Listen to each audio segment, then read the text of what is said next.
The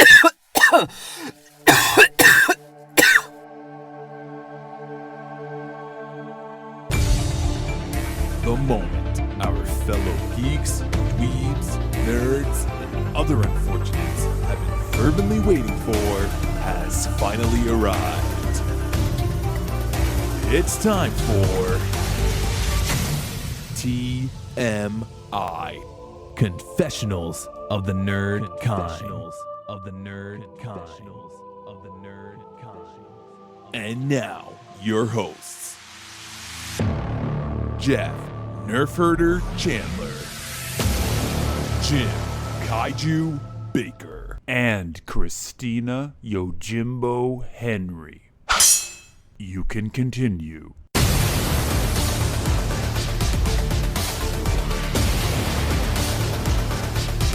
And now, let's get on with the show. Here is TMI.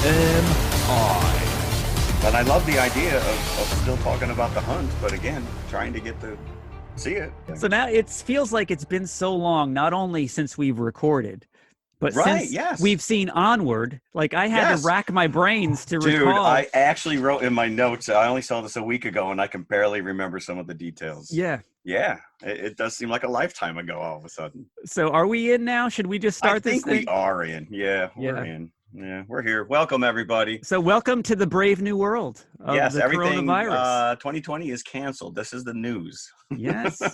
Now, this is the first time the TMI has actually taken an official stance on the coronavirus. What is our stance? We take this, just like every email that I've gotten from every business that I've ever ordered from. We take our customers and our employees' health very seriously here at TMI. We are practicing social distancing. We absolutely practice social distancing. Well, we do that every week, actually. Jeff and I have never actually met in person. That would be great. Christina, Jeff, and I have never been actually in the same room at the same time. That is true. In various pairings, we have been together socially, but we have never, the three of us, been together at the same time. Now, this may be, revealing a bit too much. Maybe listeners like to think that we all live in a commune somewhere.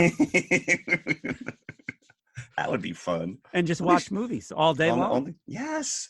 We are like friggin' Mystery Science Theater. We're just trapped in be trapped on the moon and just watch movies, even bad ones. Bad ones, yes. Yeah. Well, we've chosen quite a few bad ones. Yes, we have, and we will. Our choices are very limited in the next few weeks. What probably some of the listeners don't realize is that there's a lot of times that we kind of wing what we're doing from week to week, and then sometimes we have a plan. And we actually had a pretty hearty battle plan lined up here for the next. There were probably quite month. A few big ticket movies coming out between now and through April. Yeah, and we had movies paired up with each one of them, and we were ready to go. And then suddenly, breaks. I've been seeing a lot of other podcasts shutting down temporarily because they don't know what to do, because they mostly handle current films. So I've seen some posts saying, we're taking off this week. We have to retool our schedule. Is this where we're going to thrive? Not so here at TMI. No, we're going to soldier on. Because if you're trapped in your house right now and you have nothing to do, we got to keep you entertained. Yeah. Right? We're at the front lines right here. We're on a mission. If you want to just sit down, pop your earbuds in as you're working from home, as a lot of people will be starting this Monday. Yeah. There you go. We're here for you. And matter of fact, as opposed to scrolling through Netflix at 45 minutes trying to decide something, we're like, let's see what TMI's talking about. Yeah. Then maybe I'll watch that after I listen to them. That's right. Yeah. As a matter of fact, I think next week we might even dive into some listener requests. So if you have a movie you came across on Netflix or Hulu or Amazon Prime, drop us an email. So having said that, just to give you a little preview, if you haven't already read the description of this episode, this may be the last episode in quite some time that we'll be reviewing a new in-theaters movie, which is Onward. And the only reason we're doing it, I think, is because we saw it 2 weeks ago. Yeah. Yeah, we were ahead of the curve on this one. Well, I had to race. I mean, what I had to deal with is nothing special because I'm sure that there's plenty of people that are running amok trying to scramble. But I did have to race up to Vermont and pick up my daughter yesterday at college, who will now be working exclusively from home, as will my wife. And I'm assuming my son So this is going to get interesting. Yeah, really I'll be quick. home with my son, working from home because his school is shut down for 2 weeks. Yeah. So yeah, we're all going to be homebound. And speaking of homebound, Christina is on her way home as we record this, if she's not there already. Yeah, and, so we hope that she made it through. Yeah, back from her whirlwind tour of Australia. With Tom Hanks, by the way. Hopefully not. This is the only time in history where I would say I hope she did not meet Tom Hanks while she Hey, is was that in Tom Australia. Hanks on my flight? But yeah, she came home this weekend, so she's not joining us if you haven't figured that out already. She is not here with us, but she's Click. There goes all the listeners. she'll be bright-eyed, bushy-tailed next week to join us. Yes. I wish I was bright-eyed and bushy-tailed. Yeah, me too. So this is pretty much what we're talking about now is news in itself. Yeah, because the handful of little news items that I had are irrelevant. Yeah, I mean, this is just a monstrosity like the Blob that's taken over anything. Like a gelatinous cube. Like a gelatinous cube. The only news I did have that seems worthy of even mentioning at this point is that Max von Sydow died. Yes. He was 90. He had a nice run. A great, great actor, and he will be missed. Yes, and he doesn't have to deal with this crap. And I'm sure that all the Max von Sydow fans are going to hiss. But of course, when I hear his name, the first thing I think of is Strange Brew with Bob and Doug McKenzie. That is, see, I was going to go with the obvious. Some people Flash might say a Gordon. Bergman movie or something, but no. I was going to say Flash Gordon. Yes, he was he's Ming the Ming the Merciless. Merciless. But I just remember him grabbing, is it Paul Dooley, the character actor that he grabs in Strange Brew? I crush your head. So long since I've seen that. Hoser, But I was thinking, in this age of coronavirus, all the podcasts that I kind of keep tabs on Twitter, a lot of them are reviewing that movie Contagion that didn't come out too long ago with Gwyneth Paltrow and Matt Damon. That's a little too close to home. It is. So I was thinking, hey, I love The Stand, the book, Stephen King, and loved the miniseries from '94. So I thought to myself, I heard not too long ago that they were retooling this. Yes, I do remember. I think we talked about it on the show. We did. But I've got some more detail on it now. I was looking it up, and for a while they were thinking of doing a 3-hour theatrical presentation of The Stand, total R-rated version, like in the vein of It. And then maybe it was going to be 2 or 3 Chapter 1 or movies 2, rather than 1. But at this point, it is now in the hands of CBS All Access. So it will be a miniseries streaming. It's being cast already. James Marsden, who is our Cyclops from most of the X-Men movies. And any animated Critter movie in the last 5 years. He's your go-to guy, right? I think he bailed out of this Peter Cottontail too. He was too That's, busy with Sonic, I think. He is going to be the lead actor, Stu Redman, as was portrayed by Gary Sinise in the '94 version of The Stand. Okay, all right. So we've got a bit of a cast in place. They're saying that Marilyn Manson is going to take a role in this as well. Interesting. As the trash can man is what the rumor is.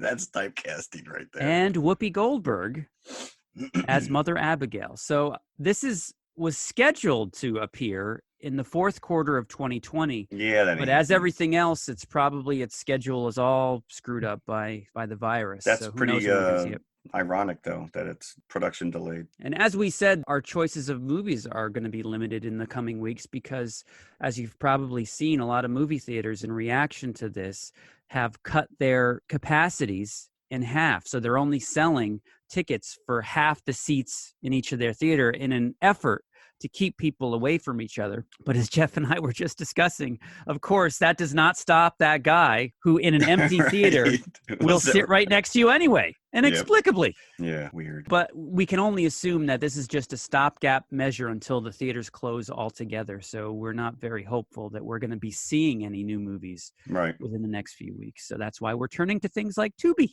which we love. If nothing else, it'll stay free for a couple more weeks before Disney gobbles it up. Yeah, until Fox. Was it Fox? It was Fox. Well, it was Fox. That's Disney. Which Fox is Disney. owns Disney owns Fox, yeah. You can put whatever name in front of it, but it's Disney at this point. Mm-hmm. So that's all I had. That's all anybody has, right? Yeah. No, yeah. Sorry, folks. Park's closed. Moose out front should have told you. So we've got Onward this Onward. week. Let's go onward. Let's go. Apropos right there. Onward and upward. The latest Pixar. Now, I was a little bit apprehensive about seeing this, that it didn't seem as substantial as a lot of the Pixar movies, just judging from the previews and such. It was like a goofy quest kind of a movie. It didn't have the initial trailer. Pixar loves to just like not really tell you much about what the story is, and they just throw, go back to like the early teasers for Cars, or even like Finding Nemo, and they're like little character bits, and you just get that little I'm going to follow exactly what you said, because I agree with you that the initial is like, oh, it looks nice, they're taking the magical realm and they're kind of turning it on its head, where these unicorns are like raccoons and people hate them. Magic is gone. But then when the second trailer came out and you see a half dad running around, you're kind of like, oh, that's what this is about. Like it just like my enthusiasm definitely waned a bit. Yeah, it was almost like the Pixar version of Weekend at Bernie's. That's what it looked like. Oh, you're right. So you're right. It was. I wasn't like super excited. Dan Scanlon, who directed this, I think his only other credit was Monster University. Right, as a director. Actually, as a director. I mean, obviously he's been working at Pixar for quite some time. And Monster University was actually pretty good. But again, it was a sequel of a sequel. So, but I mean, it looked gorgeous. It looks beautiful. Yeah, as any Pixar movie usually does. But it didn't seem to have the weighty themes of like a Coco or Inside Out or something like that. Yeah. Well, Inside Out just caught me completely by surprise. Yeah. And this does have its moments. Listen, they do know how to turn on the faucet at the right moment. Yes, they do. So, but this is the tale of two elf brothers, and as Jeff had alluded to already, they live in a world of magic, but it's kind of concurrent with our times here. It's like our timeline, but in a magical world. Magic has kind of gone away because of technology has overtaken it, and people are lazy in this realm. Even though it's comprised of magical type creatures like elves and manticores and unicorns, fairies, the luster has worn off. It's just like life here, except that they live in mushroom houses rather than condominiums. That's about the only difference. And there used to be magic in the world. There used to be magic in the world, but people have lost it because they're lazy, and it's just too much of an effort to keep up with it, apparently. It sounds like my house, yes. Yeah. Story revolves around these two brothers, Ian and Barley, played by Tom Holland and Chris Pratt. Spider-Man and Star-Lord. Star-Lord. And I will say, very well played. Yes. Especially Tom Holland. This kid can't do any wrong. He's unbelievable. And Chris Pratt is becoming sort of old hat at this voiceover work thing, because as so indelible as Emmett in the Lego movies. Yes. Yeah.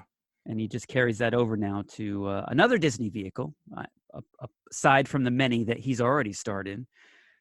So yes, these two brothers are elves, and they live with their mother in a mushroom house. And the mother is played by Julia Louis-Dreyfus. Yeah. Who, again, one of those cases where you're like, whose voice is that? I didn't catch it. Yeah, that was one outside of the two main characters who. It's a combination of the voice acting and the animators, but there are moments where you see Tom Holland come through as Ian. And yeah, he's a blue, purple speckled elf or whatever, but it's a great pairing. It really is. It's, not only a testament to his acting ability, but the animators themselves that, are probably watching these guys in the photo booth or in the recording booth, facial movements and yeah, in that regard, I was very impressed with it. A lot of the times you read that these movies are voiced in isolation, where the actors don't see each other. They're just playing off of, lines fed to them or tape recordings of the other actors doing the lines. But because Tom Holland and Chris Pratt know each other and they've worked well together, they did in some scenes actually interact in the vocal booths for this. Well, I think Pixar kind of broke the mold on that a little bit when they did Monsters Inc. as well, where you actually had John Goodman and Billy Crystal, riffing with each other. So that I think kind of set the stage for them to they play off each other, like you said. It's kind of cold where they somebody writes a line. All right, now say it this way. Now say it this way, Yeah. and then they just choose which one. It's Which like cut is and paste. integral to this plot because pretty much every scene that they're both in, they're together. They're never Yes. really apart in this movie at all. They're both on this quest. So the movie revolves around Ian, who's the younger brother. He is turning 16, and this is of course played by Tom Holland. Barley is the older, out of school, ne'er-do-well brother who is obsessed with the older magical world. So he's a historian, but he's never really done anything with himself. No, and it's all plays out like a Dungeons and Dragons type of a game, where I think it's genius actually that he's obsessed with this game, but he's like, but this is what we used to be. Yeah. So he's well versed in it, and that comes in handy, obviously. So yeah, that was kind of neat that this game, the Dungeons and Dragons type games, are their reality. It's their history. Right. Rather than it's like us playing fantasy. Stratego. I guess. I don't know. Or Risk, right? Yeah. Risk, right. So their father has died years ago of an unspecified illness. Barley was a young child, and Ian hadn't been born yet when their father passed. So Barley knew him and has very limited memory of him and was actually scared to say goodbye. There's a very touching scene talking about how he was afraid to go in to say goodbye to his father. And right, he never got the chance. He was hooked up in the hospital Yes. wires or whatnot. Very reminiscent of how he left his mother in Guardians of the Galaxy. Yes, yes. So we're coming up on Ian's 16th birthday. Their mother presents them with a gift from their father. He has instructed their mother to not give this to Ian until his 16th birthday. And what it is his father was also an historian. And what it is a magical staff with a gem in the top. He's also left behind a visitation spell, as he calls it. So for one day, as long as you read the spell, Father will come back for 24 hours and catch up. What's going on, guys? And, right. I don't know. What have you been doing? Maybe they'll play D&D. Who knows what they'll do? But they have 24 hours to do whatever. This is all right up in the beginning of the movie. Oh, yeah. First 10 minutes. So really? Barley tries, right? He tries first to do the spell. Doesn't work. Because obviously he thinks that he's the man, right? So he knows all this stuff. Yeah. So they try again and again and again, and it doesn't happen. And then Ian gives it a shot, and boom. But the spell is so powerful that the gem in the top of the staff explodes in the middle of the spell. And thus, from the ground up, the spell had started to generate their father back to life, but it only made it halfway up his body before the gem explodes. Thankfully, he had pants on. Thankfully, he did. That would have been embarrassing. You would have seen this little elf. When the gem explodes, all they've got is the lower half of their father, right at the belt line. So that's what they've got for 24 hours until they can find another gem to complete this spell, and they can finally say goodbye to their father. And it's funny because throughout the movie, they can't really communicate with him because he's got no ears.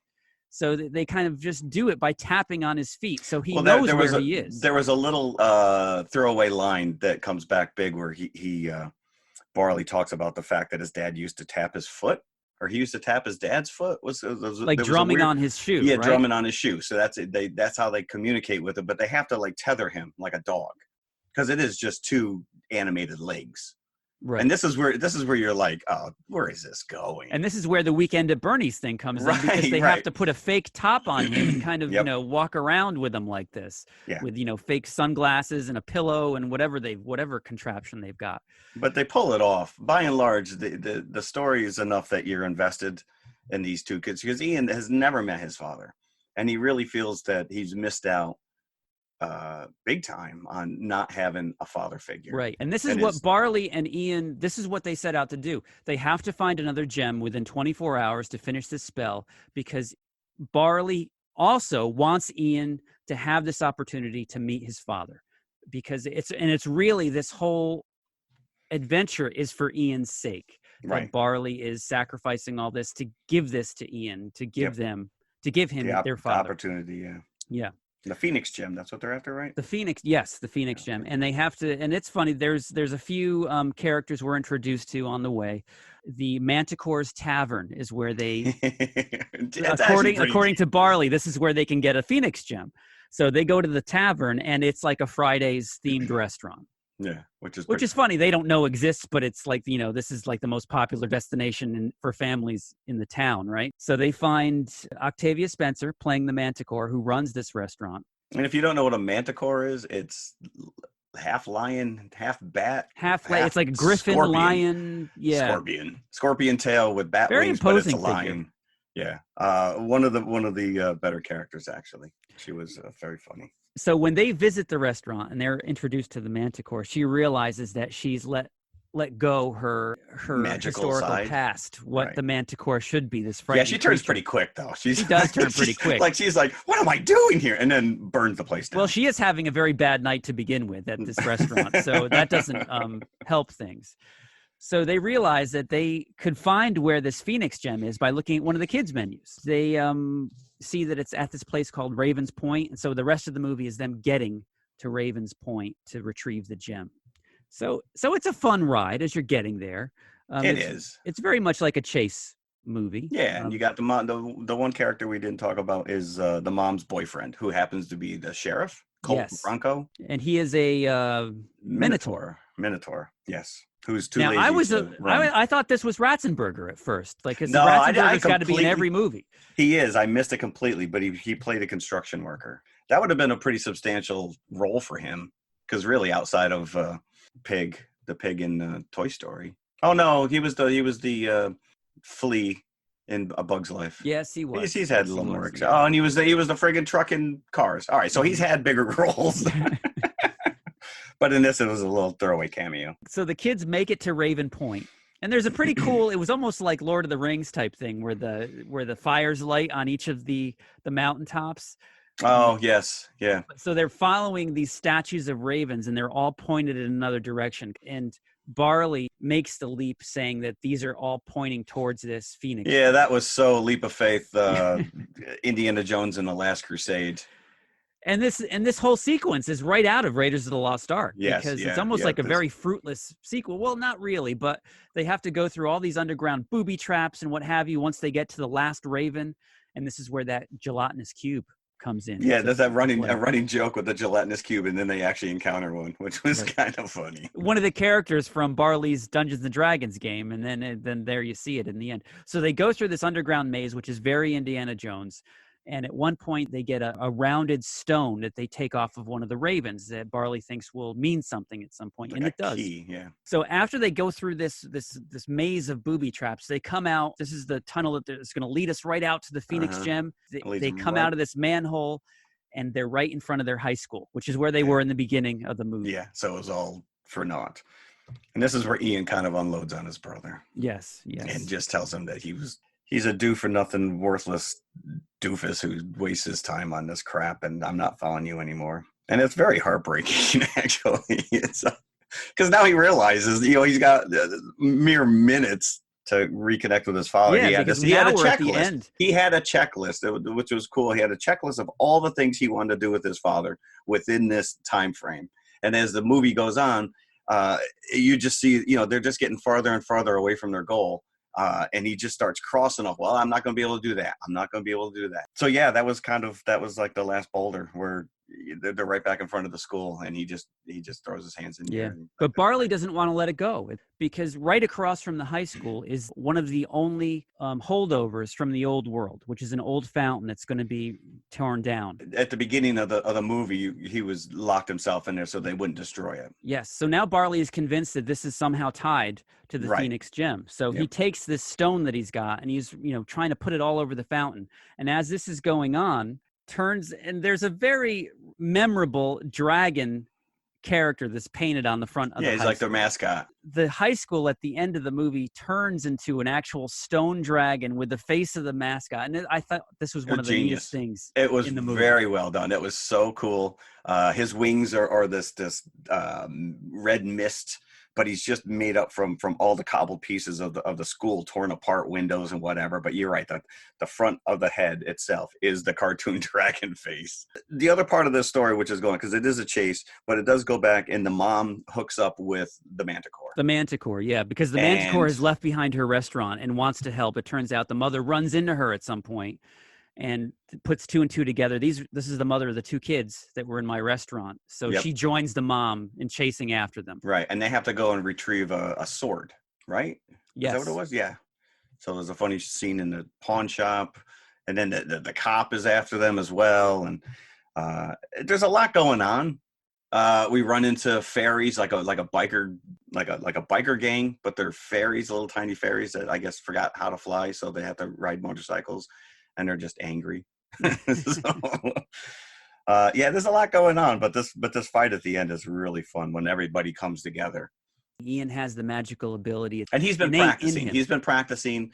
There was a scene. The one character we didn't talk about is Guinevere, The van, yeah. the van, Mhm. which is an integral character. It's like the Millennium Falcon almost, Yeah. in the Yeah. sense that it has its own identity and its own. He calls it his mighty steed, because Barley is completely invested in this Dungeons and Dragons type of world, and he's like, I'm all in. Let's do this. I'm built for this. During their chase after the gem, Mom's boyfriend has got the police involved, and he's trying to get them back. And in order to stave off the police, they sacrifice Guinevere, the van, to hold off the police. So by the end of the movie, Guinevere is no longer, unfortunately. Correct. So Barley is sacrificing everything for Ian throughout this, and then Ian throws it right back in his face at the end of the movie. But there's also a cute scene where they catch the dad dancing, and they decide there's all these little connecting moments. Again, this is where Pixar really excels, at these little small moments.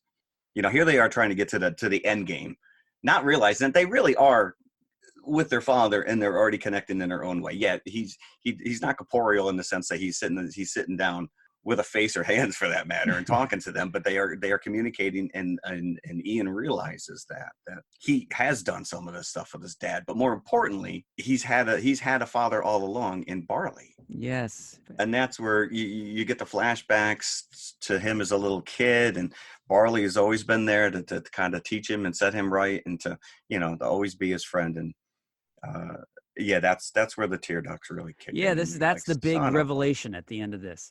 So, and Pixar does these things so well. And I think I had mentioned last week for our listeners to look out for the whitewashing scene.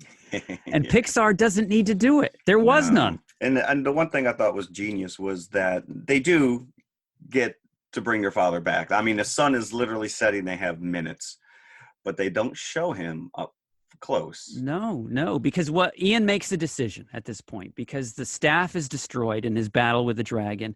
The mom and the manticore come in with a magic sword. We didn't really discuss, and we don't really need to, but there's a magic sword that kind of carries into this. So mom and the manticore are joining Ian in the battle against the dragon. Ian has the innate magical ability within him. He's got a splinter in his finger from the staff. And he has such magical powers in him that he's able to create another staff through that splinter. So as he holds off the dragon, he allows Barley to say goodbye, because, as Jeff was saying, he realizes that Barley has been his father figure throughout his life. So he's never missed a father figure, but Barley has. Barley didn't have a bigger brother to kind of guide him through life. And he did not get that chance to say goodbye to his father. So yes. So you don't know what they talked about. No, because the camera is with Ian fighting the dragon, and he looks back and he just sees at a distance Barley and the dad, a fully formed dad now, because they've completed the spell for however many minutes it was, and talking to Barley, but you don't see the father's face, and you don't see what he says to Barley until Barley actually tells Ian afterwards that his dad is proud of him. So, and that's where the moment comes in. Right, yeah. Because you kind of have to hit your breath. I felt like a lot of ways, and it's stupid to even say this, but this is like Frozen for boys. It is, because it's a brother story rather than a sister story. Which I listen, you go back, and the whole girl power thing is in full swing now, but this probably would have just been a regular Disney movie 20 years ago. It's like you said, we saw it like a week and a half ago, and it was hard for me I forgot all about the splinter. Oh, really? These little details just kind of go. It was enjoyable. Because especially when there's a movie like this and there's so many supporting characters, like the little pixie motorcycle guys, like your brain kind of picks on these few details to remember, and then kind of leaves some others. Yeah, like the chase scene. It's very well done. I think it exceeded my expectations. But again, for me to be 2 weeks out and not even remember details is kind of like, it's definitely worthy scene. It's enjoyable. I don't know if you can see it now. Yeah, I know. I've got some stats. This past weekend, due to the virus, has been the lowest weekend at the box office since 1998, apparently. Only 58 million is projected to be made at the box office this weekend because people are staying away from theaters. There was a 73% decline for Onward from this weekend from last weekend. So Right. And it hasn't made the money that it would have in if nothing else was happening in the world. Right. It hasn't made its money back yet for its budget at the box office, but it is number one. So that's one of your only options out there right now. I was gonna say, what's the only other one that came out was Bloodsport. The Hunt, right? Oh, The Hunt. Yes. Yeah. I think The Hunt is actually in theaters. They didn't push that back anymore. But that was, yeah. Just as an aside, that movie has been struck with so much bad luck that I want to see it. I want to see it. We were going to review it when it first came out. Because first it was Trump that stopped it from coming out. Now it's the virus that's hurting one bad tweet. Yeah. But you know what we didn't talk about? I know. Simpsons. Let's do it. Yeah, because I have some serious issues with this. You do? I loved it. So as we know, Fox has been gobbled up by the monster mighty Mickey Mouse. And so the Simpsons are now part of Disney. And so we get a little Disney. What was it called? It was called Playdate with Destiny. Playdate with Destiny. No voices. It's a Maggie specific story. And I mean, you get sound effects or whatever, but no one really talks. Yeah. And of course you get the quick of Maggie sucking on the pacifier. Right. Yeah. Yeah. Are we like Disneyfying them? It actually opens with Disney welcomes the Simpsons. The Simpsons. And it's got the Mickey Mouse outline, but then the lights come up and it turns out to be Homer with 2 donuts on his head. Well, you're right. That was clever. It was just, listen, until Family Guy came along, Simpsons were pretty cutting edge and they were socially relevant. And they've been around for 30 years, and I get it. I can't tell you probably the last time I sat down and watched a new episode on a Sunday night. Is it even still on Sundays? Oh, it's still on, yeah.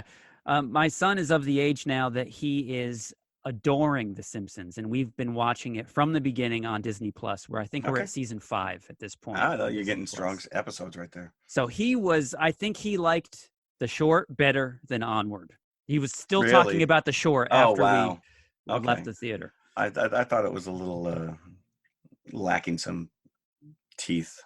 So what it is like, as Jeff said, it's Maggie. It's Maggie is brought to the park by Marge. And there's a very funny instance where there's a scene of women reading magazines about how terrible what terrible mothers they are in the park. Marge brings Maggie to the park, and Maggie meets another little boy her age called Hudson, and falls in love with him and fantasizes that they're doing all these romantic things all around the world. And then she's ripped away because her mom takes her back home, and she's waiting and waiting and waiting all night long to go back to the park the next day. Yep. And then, it's Homer that's got her the next day. And he doesn't bring her to the nice park. He brings her to the kind of skate park. It's like a hooligan skate park is what it is. So she's there. She's pining for Hudson, and that's basically what the short is that she's trying to make it back to Hudson in the other park. And there's a very nice thing where at the end where Hudson gets on a play train. And Maggie makes it to the platform and sees the train pulling out and she's reaching out for him. And then the camera pulls back and you realize the train is just in a big circle, and it comes right back around, and then they're reunited and they share. And this was cringeworthy in this age of the virus, but they share the pacifier at the end of the short. I honestly don't know what my gripe was with it. It was just I don't know. It didn't work for me. It was Simpsons light, definitely was. Yes, because it was. Like as you said, you don't get your taste of Homer or Bart or anything that you're accustomed to. But it was nice. Those of us that have been waiting for a sequel to the Simpsons movie that's never come, and I don't know if it ever will. And that is just so brilliant on so many levels. It was nice to see them on the big screen. Well, maybe they're testing the waters. Maybe we will get it. I don't know. And of course, it has that little at the very end that the Gracie films, picture, but it's got Mickey Mouse sitting there as they do the dun dun dun dun dun dun dun, and you see Mickey's outline. So I liked it. It was okay. Yeah. Whatever. So for Onward, what kind of buckets would we give Onward? I'd probably give it a solid 3.5. I'd go 3 1/4. 3 1/4. Yeah. Okay. I had one. I don't hold it that high on my list of Pixar movies. No, if you're gonna rank it within the Pixar realms, it was, like I said, it was beautiful to look at, and I thought it was genius the way that, you know, the use of the Dungeons and Dragons type of role playing played into, you know, the storyline and whatnot. But I did have an interesting side note that there's a tattoo artist, and she's filed a lawsuit against Disney and Pixar and this movie in particular. Why? Because I guess about 2 years ago, Pixar rented a van that she owned for an event. Yeah, it's a unicorn-themed mural on the side. And she's claiming that they stole the design of her van in violation of her rental agreement. So she is suing for copyright infringement, violations of the Digital Millennium Copyright Act, Visual Artists' Rights Act, and California Artists Protection Act. She's also suing to prohibit distribution of the film and any infringing advertisements or merchandise. I wonder why Pixar would have rented her van. What event could they have needed a van? I don't know, right? So I don't know. You'd have to go back and say, you know, how long in development was this movie? Because they don't happen overnight. No, they don't. It's years. These things, right? Correct. If anything, it was probably rented to promote the movie. Yeah, I would say that would be a perfect opportunity post movie to rent her van. Yeah. Is this still available? So with that, we leave the theater. I don't know for how long. Maybe our last review in a long time of a first-run movie, Onward. And let's go to the concession stand. Do you have your gloves? Because I don't want to touch the counter. I think I want to pour my own popcorn and get behind that counter and do my own stuff. Yeah, I got this. Don't worry. We're good. All right, let's go, and we'll come right back. For refreshment. For your enjoyment, there's hot, fresh popcorn, tempting, delicious hot dogs, and so many kinds of ice cream. And, of course, sparkling, delicious, ice-cold Coca-Cola for everybody at the refreshment counter now. Remember, your favorite snack will taste especially good with world-famous ice-cold Coca-Cola. The next show will start in 7 minutes.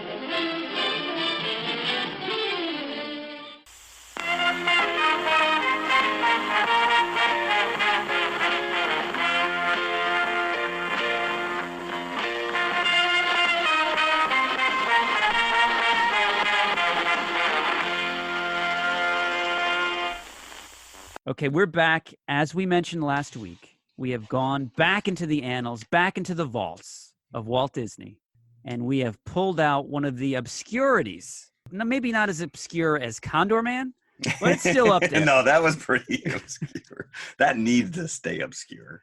This is the Black Cauldron, and there is so much to chew on. There's so much fascinating history around this.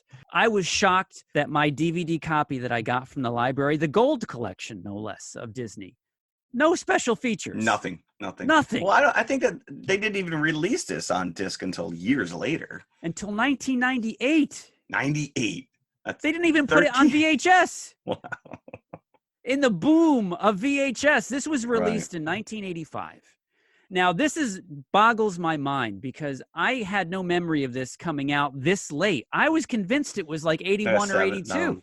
85, yeah. I was already out of high school. 85. So. This is like after Live Aid this came out. So that, if it never came out on VHS, then there's a good chance I never saw this.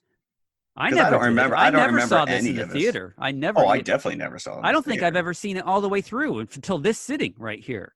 Well, I mean, I will say that the transfer looked pretty good. Oh, it looked great. I ended up, because as soon as I saw that the DVD did not have any bonus features, I was like, back to the library with this. I'm going to watch it on Disney Plus. Yeah, no, it was beautiful. So it is available on Disney Plus for anybody that's curious about this. And I think you should watch it because it was pretty good. I enjoyed it. Yeah, I mean, they gleaned heavily from a lot of Raiders of the Lost Ark and Lord of the Rings and some of this other stuff. I mean, I know it's based on a book series, so I don't know how closely they adhered to the narrative. Yes, based on the Chronicles of Prydain by Lloyd Alexander. Now, this is a 5-book series, and this is kind of a mashup of the first 2 books, and it doesn't really follow that closely.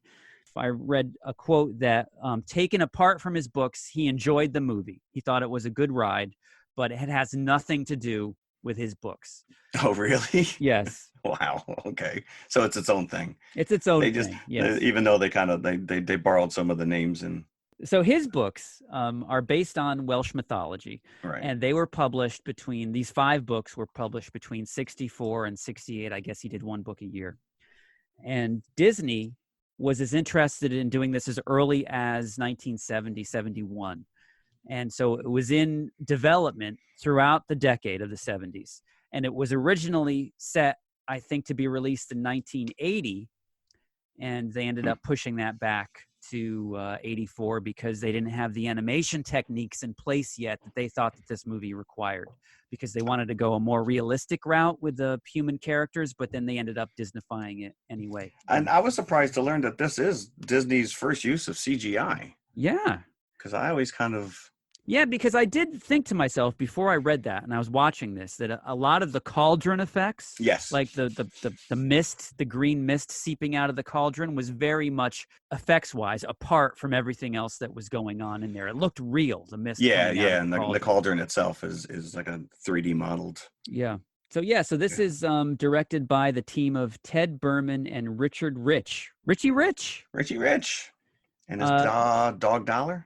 They also did Fox and the Hound, 81. So they followed that up with this. That's another one I probably haven't seen in a long time. That's a difficult watch. That's like an old That's Yeller a kind of a watch. yeah. Don't throw an old dog in there at me. This is the story of, let me see, what was his kid's name? Taran.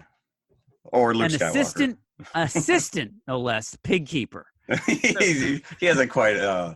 Well, you see, he can't really handle that pig very well. So No, he cannot. yeah. So we're introduced to Taran at the very beginning of the movie as the assistant pig keeper. He works for Dalburn, who is the pig keeper, the old man. That guy was a dead ringer for Walder Frey from Game of Thrones. Oh.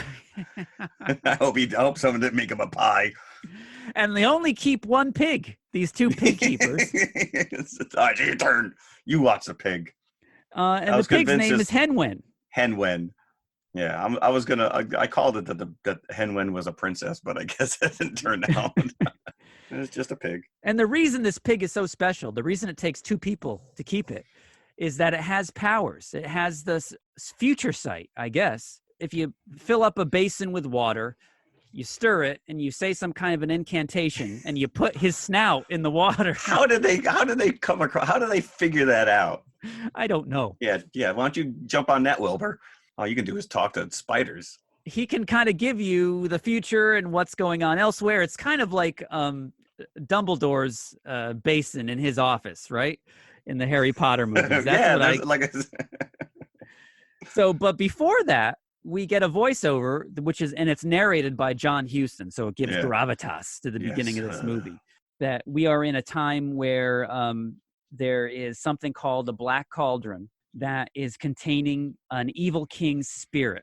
It's like a genie in a bottle, sort of. So this evil king of yesterday was trapped in this Black Cauldron, and all the evil people of the world are trying to find it, because if they find it, then they will have access to the armies of the dead, and they can rule the world with this Black Cauldron.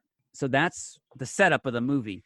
And when we're introduced to Taran as the pig keeper, and the old man reveals to Taran that the pig has powers, and they say the incantation, they put the pig's snout in the water, and all of a sudden it's revealed that the Horned King is looking for this Black Cauldron. And not only that, but because Henwen is doing his thing, the Horned King now knows. It's kind of like Sauron from Lord of the Rings. Yeah, there's a lot of parallels.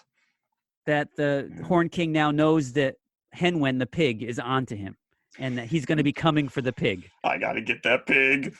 So immediately, Dalburn sends Taran and the pig off to hide in some cottage on the edge of town. And why Dalburn himself doesn't take the pig and hide? I'll leave this on to the assistant.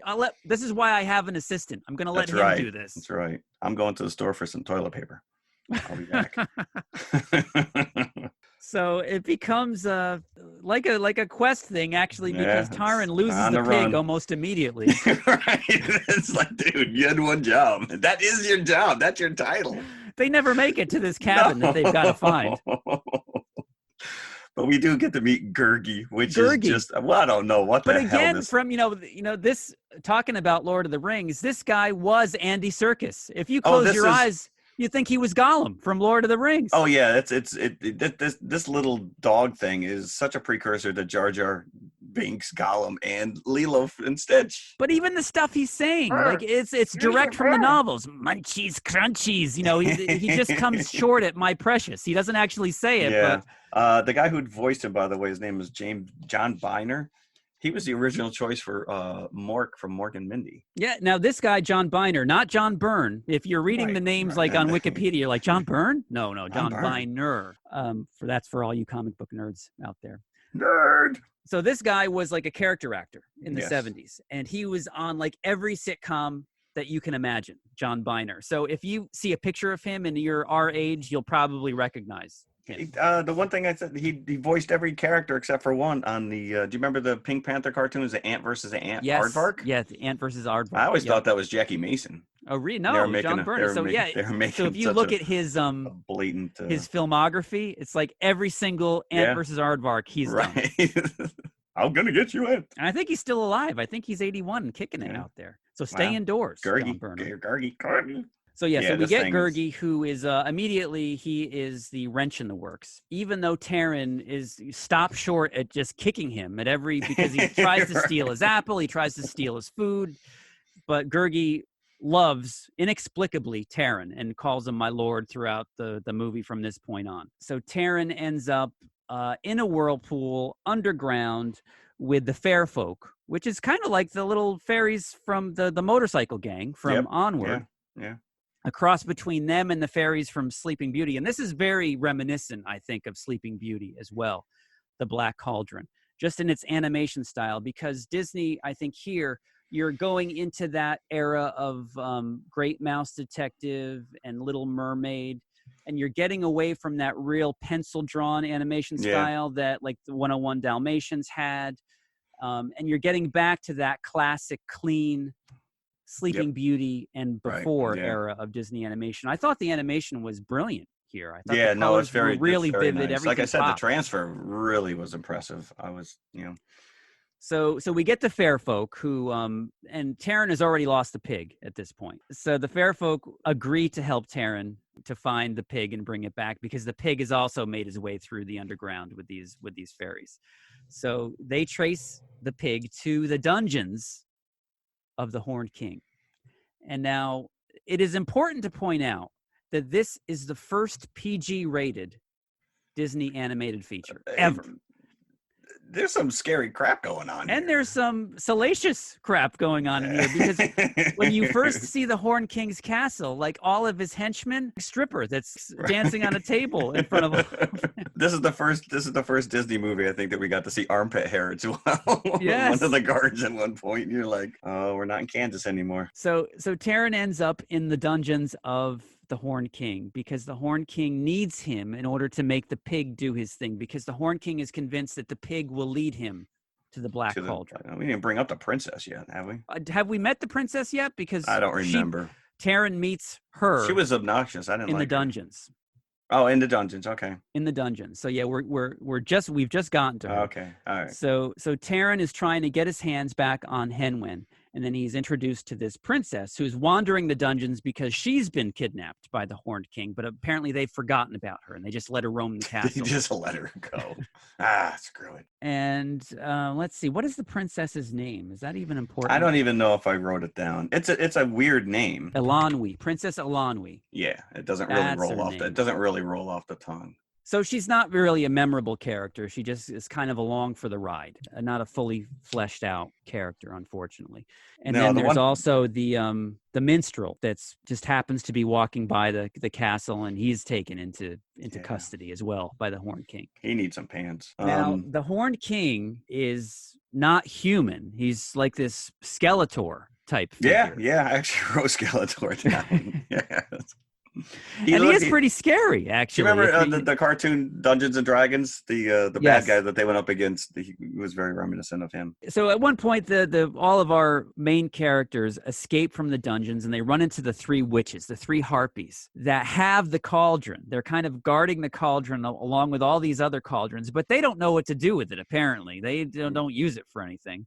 So, but they see that Taran has a magic sword, which he's picked up along the way. Another magic sword, another tie-in to Onward. And did you notice that one of the witches, voiced by Billy Hayes from Witchy Poo herself. Witchy Poo. Yep. And Billy Hayes is completely doing a Witchy Poo. You cannot mistake that voice. So they make a trade with Taran. They want his magic sword, so they'll give up the cauldron for the magic sword with the thought of they don't think that he can do anything with the cauldron, just like they haven't been able to. They are conniving that they're going to take it back from him at some point. Meanwhile, he's like, I offer up my dearest possession to you, the witches. I mean, like something you just stole 20 minutes ago is suddenly your dearest possession. Now, at this point, they don't have the pig, right? He's still with the Horned King. Nah, the pig is, who's voiced by John Hurt, by the way. Not the pig, King. the Horned King. No, not the pig, the Horned King. So the Horned King gets the cauldron from Taran.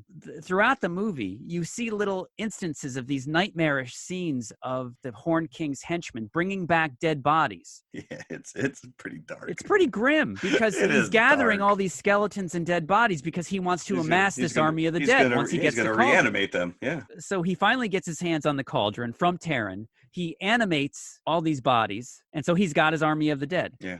There's a final battle, and Taran ends up defeating the Horned King. Now, I've skipped over a lot just because it's not really worth going into. This is only 80 minutes long, too. It is only. It's like Dumbo length of a movie. Right. It's still too long.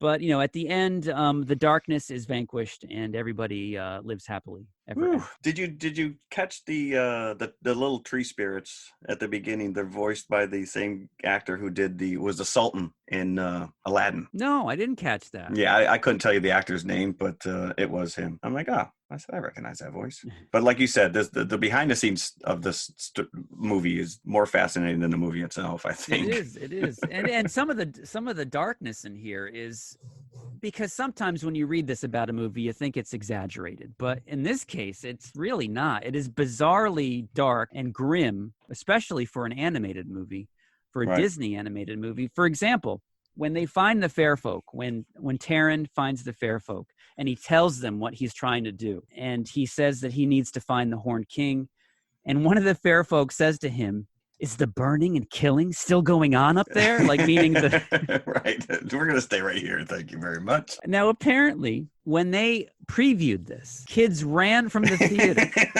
Perfect. This is our target audience is running away. This was originally scheduled to be released over the Christmas season of 1984. And they had these sneak previews, which were disastrous. Hey, honey, let's go see that new Disney movie with the kids. Their target audience was fleeing the theater. Nice. They decided to retool it, and they pushed it back to summer 1985.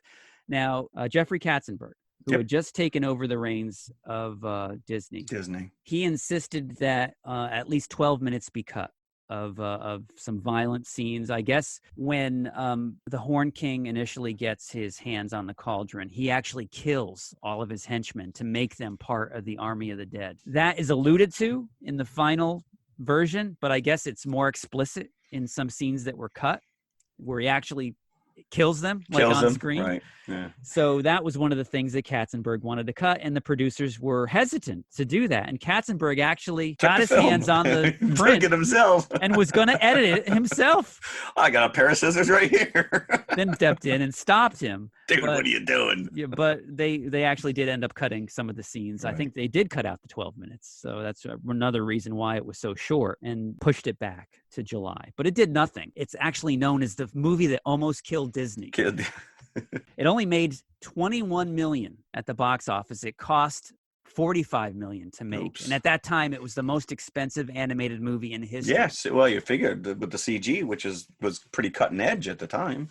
So it wasn't an exaggeration that it was the film that almost killed Disney. It was because their animation studio was floundering at the time. So that almost shut down their animation branch. Yeah. But yeah, so it was a box office failure, a dismal failure. And as we mentioned before, this was released in the mid-'80s, which was the heyday of VHS. So movies were coming out quickly for rental on VHS after they were released. This never was even put out on VHS in the 80s. Just because I don't know if Disney was trying to bury it or if they were I was embarrassed. going to say they just wanted to forget about it. I know Tim Burton wanted to forget about it because he was working at Disney at the time. Oh. This is what caused his schism with Disney. Oh, He was do tell. He was a character designer. His name's not in the credits, but he worked on this movie, and he had created a bunch of designs for different background characters and probably even some of the main characters, and all of them were dismissed. Yeah. And he was so disillusioned. You're still getting a paycheck, dude. But yeah, I get it. It's like, it's like the stories you hear when they were filming episode 1 Star Wars, and these guys would work overnight on these designs, put them all up on a board, and Lucas would just come in with a big red X and just slash it out and just be like, no, not that one. So Tim Burton, very disillusioned with the Disney process. So. And not only was he disillusioned, but when they first optioned this in 1971, one of the original old men of Disney, as they call them, Ollie Johnson. Ollie, yeah. He was so on board with adapting Lloyd Alexander's works that he thought that this could be as good as Snow White if they did it right. But unfortunately, if they did it then, they probably would have. It was re-released by Disney in 1990 briefly, and they retitled it Taran and the Magic Cauldron to make it a little bit lighter. I don't remember that. Neither do I, but it's there on Wikipedia, so I don't know. Even Taran's like, no. Can you just make the name Harley Quinn, please? Take my name off it. Elmer Bernstein does the soundtrack. Yep. Now, this is weird. Due to the edits, a lot of his soundtrack was unused in the final version of the film. And because of this, they had to re-record the music for the soundtrack album. So the original album from 1985 doesn't even include the actual music that you hear in the movie. It's a re-recording. That's bizarre. So the actual soundtrack never came out until 2012 when it was re-released on CD. Screened at Radio City Music Hall on its opening weekend. I don't know how many people showed up, but it screened there. Right. It was beaten at the box office by the Care Bears movie. Ouch. But it was a hit in France. This and Jerry Lewis were killing it in France. Those damn French. We love the Black Cauldron. It was in their top 5 movies of 1985 at the box office in France. You dark, sadistic bastards. Now, this is very interesting. Between 1986 and 1993, the counter service restaurant in the Magic Kingdom in Florida, which is now known as the Friar's Nook, was called for those 7 years Gurgi's Munchies and Crunchies. Gurgi lives on. They were trying to promote this movie, and then they never changed the name of the place for 7 years. They just looked the other way every time they went. So by the time like 87 came around, kids are like, "Who's Gurgi?" Right? Correct. Yeah. And this is very interesting in Tokyo Disneyland or Tokyo Disney World. They have a walkthrough attraction, or had a walkthrough attraction in Cinderella's castle. It was called the Cinderella Castle Mystery Tour, and the Horned King made an appearance in this walkthrough. Huh. And that was running up until 2006. So I don't know what they have there now since I've never been there. So it did leave its mark, and it actually did have a video game made. It wasn't for any system. I think it was a computer game from Sierra Online. Yeah, it had a video game as well. So interesting history for this movie. Yeah, this is one of those movies that probably would benefit from one of these live action remakes. It would. It totally would. Right? Go back to the source material, though. Now, if they did it, I don't know if you'd want to do it like, maybe if you did it as CG or something, like a Bashki type of Lord of the Rings approach. Yeah. See, that's just it skews way too close to Lord of the Rings. So it does. I don't know. It does. So that was interesting. I couldn't even give this buckets. I don't know. Visually, it was pretty impressive. You see, I would go 3. I would give it a solid 3. Yeah, I wasn't. 3. I didn't think it was bad. It entertained me while I watched it, so I'd give it 3. Did your son watch it? He did and he didn't. He was in the room, but he was on his tablet. But he did put it down and watch the last 15 minutes of the dark stuff. Yeah. So you're not even going to give it buckets? No, I said 3. I said 3. Oh, you said 3? I said 3. Okay. I can't not get it, Bill. So you're stuck inside. Onward is not on Disney Plus, but the Black Cauldron is. So check it out if you've never seen it. There you go. Give it a chance. Help it make its money back. Yeah.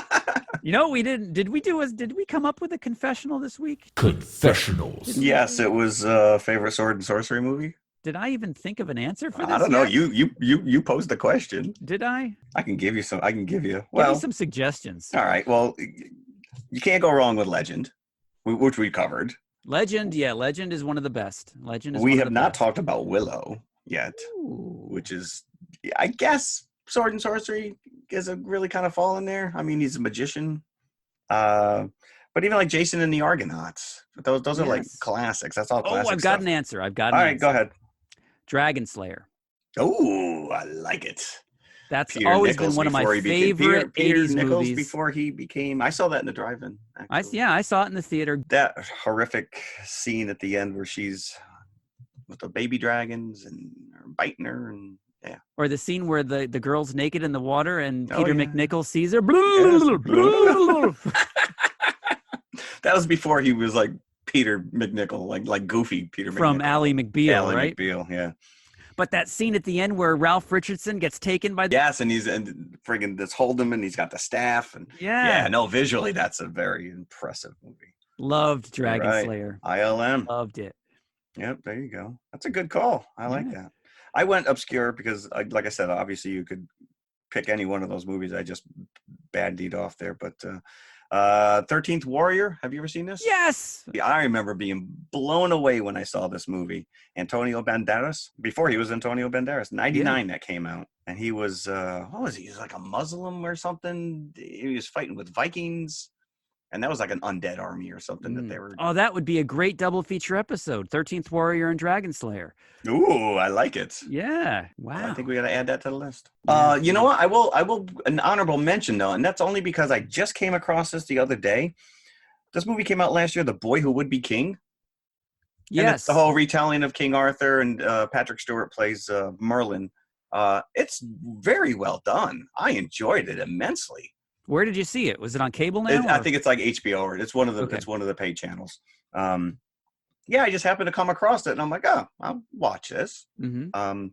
Like I said, it's a current retelling of King Arthur, and kid stumbles on the sword. No one believes him. He's got to knight some friends in order to, and you got Merlin, who sometimes is played by Patrick Stewart, but he comes across as a punky, As a kid, right? As a kid. 13-year-old kid or something. Yeah. But I remember seeing the preview for this quite a few times before some of the movies. Yeah, they hyped the hell out of it before it came out. Yeah. And I kind of came and went. Yeah.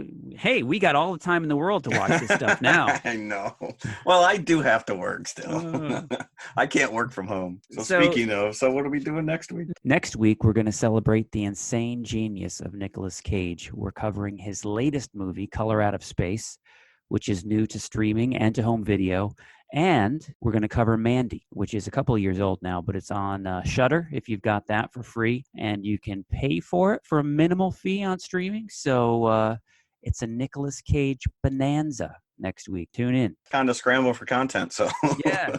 At the very end of the episode, we'll break it down where you can contact us. You can send us an email or send us a Twitter message or on Facebook. And if you have a movie that you would like us to review, please let us know. Absolutely.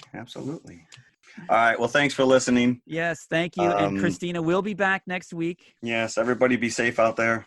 Yes, please. Wash your hands. Wash your hands. I can't not touch my face now. I know. It's you touch it more when you think about it. Right? Stupid. Yeah, as you think about it and mull it over, you're touching your face. You're rubbing your chin. Right. Should I touch my Not face? touch Oh, my I'm doing it face. right now. All right. Okay. Enjoy. Bye. Hello, everybody. If you liked the podcast you just heard, then please follow TMI on all of our social media outlets. First and foremost, email us at tmipodcast2018@gmail.com. That is tmipodcast2018@gmail.com. And you can follow us on Twitter at TMI_podcast2018. Stop over, say hi, give us a compliment. We'd love to hear from you. Awesome.